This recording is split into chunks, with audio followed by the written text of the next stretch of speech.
আসসালামু আলাইকুম বিয়ার, সবাই কেমন আছেন? আশা করি আলহামদুলিল্লাহ সবাই ভালো আছেন। আসলে আজকে আমরা ভিডিওতে আসার কারণ একটুই যে আমরা হবিগঞ্জ জেলার ভিতরে অনেক বড় লোক আছে, অনেক টাকা পয়সার মালিক আছে, কিন্তু আজকে আমরা একাডেমি, এটা কিন্তু দাদার ব্যক্তিগত একাডেমি না, আমরা একাডেমির নাম হইল হবিগঞ্জ ফুটবল একাডেমি।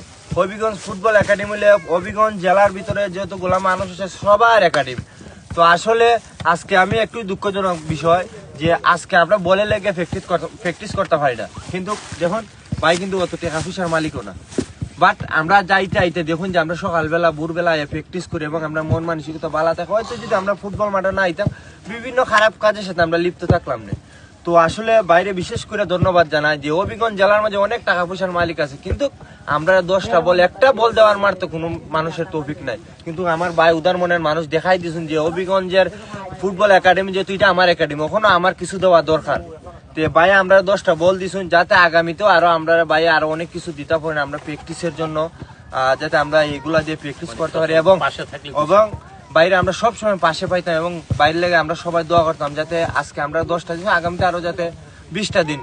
আরেকটা বিষয়, আমরা যারা দিছে না তাদেরকে আমরা কোনো লজ্জা বোধ করার দরকার নেই, বাট যারা আমরা আগ্রহ হইয়া দিতে চাই না অবশ্যই আমরা ফোন দিবেন, দাদার নাম্বার আছে বা সবার নাম্বার আছে, বা হবিগঞ্জ জেলার ভিতরে যারা ফুটবল পরিচিত যাদের মাধ্যমে হবিগঞ্জ ফুটবল একাডেমি বল দেওয়া যায়, যারা নতুন করে আগ্রহ যারা দিবার দয়া করে সবাই আমরা বল দিয়ে সহযোগিতা করুন। আমরা কিন্তু লাখ লাখ টাকা চাই না আপনার কাছে, শুধুমাত্র একটা বল হয়তো 700 টাকা একটা বলিব।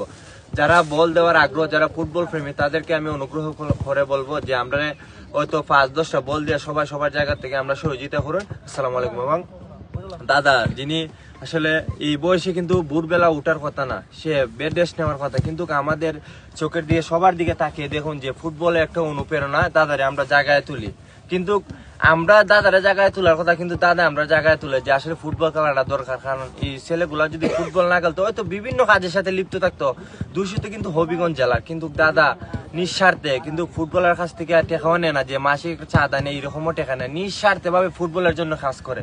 তা আসলে সবাই দাদার জন্য দোয়া করবেন যাতে আমরা মাঝে সব সময় পাশে থাকতে পারেন এবং আমরা যাতে দাদার ভালো খেদমত এবং দাদার জন্য দোয়া করতে পারি, সবাই আমরা দোয়া করবেন। আসসালামু আলাইকুম।